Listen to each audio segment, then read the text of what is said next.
Hi, welcome to this installment of Elliptic's Ask an Expert series, where we address questions from readers of our Elliptic Connect platform about topics related to crypto compliance and regulation. I'm David Carlisle, Elliptic's Vice President of Policy and Regulatory Affairs. Today I'm going to talk about an issue we get questions about a lot at Elliptic, which are cryptocurrency mixers. Specifically, the question we have today is, do mixers make blockchain analytics and regulatory compliance impossible? For those who may not be as familiar with the concept, mixing services are a type of technology that enable users of crypto assets like Bitcoin to obfuscate their transactions. Most of you out there may be aware that despite some common misconceptions that crypto is totally anonymous or untraceable, crypto is in fact highly transparent and traceable. That's because of the very visible nature of blockchains or public ledgers that contain a record of all transactions that we can analyze and monitor at a company like Elliptic. Now, criminals are aware of the fact that their crypto transactions are very public and very visible. So really from very early on in the history of Bitcoin, criminals began using mixers to try and make themselves more anonymous. And mixers really do as advertised. They obfuscate the source or destination of your funds by taking crypto from multiple users, then redistributing them so that users appear to have new clean coins and the previous funds trail is broken. There are two main types of mixing capabilities that we see. Firstly, there are centralized mixers, so services that will actually take custody of user funds as part of the mixing process. And secondly, what we refer to as privacy wallets, which use a more decentralized approach to obfuscating user funds. Now, these types of technologies are used frequently by criminals in the money laundering process. And recently, we've even seen cases where sanctioned nation states such as North Korea have used mixing services as part of their illicit finance activities.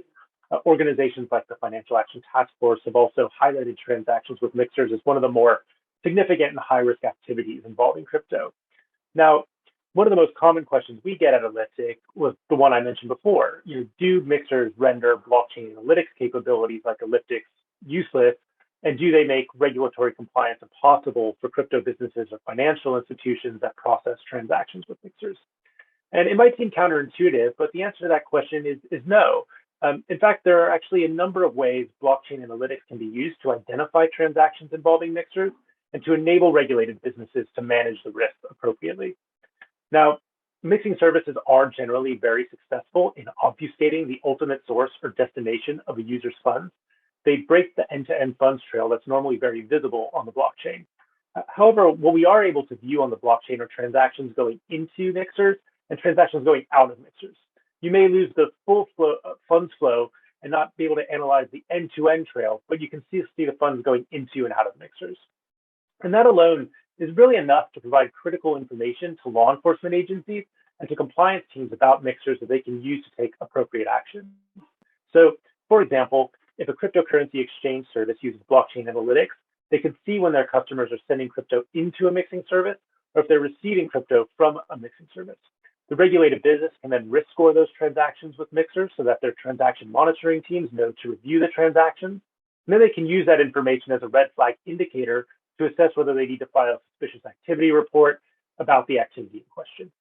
So where they file SARs about activity involving mixers, law enforcement can then use that information from those SARs about customers involved in those transactions and combine it with blockchain analytics information to conduct investigations and potentially apprehend criminals.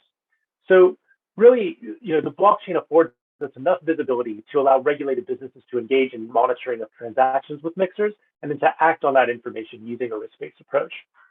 And we've actually seen some very high-profile cases involving mixers where information provided by regulated businesses was critical to taking down criminal networks.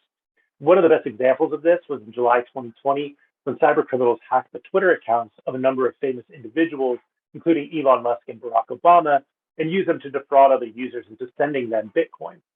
In that case, after obtaining Bitcoin from their victims, the fraudsters laundered the funds through centralized mixers and privacy wallets, and we were able to see them do that on the blockchain in real time.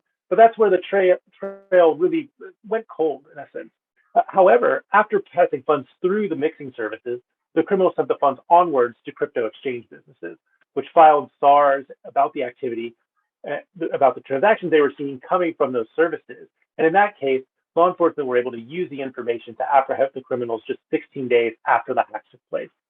So despite their best efforts, criminals can't always hide behind mixers, and regulated businesses can play an important role in detecting high-risk transactions with them.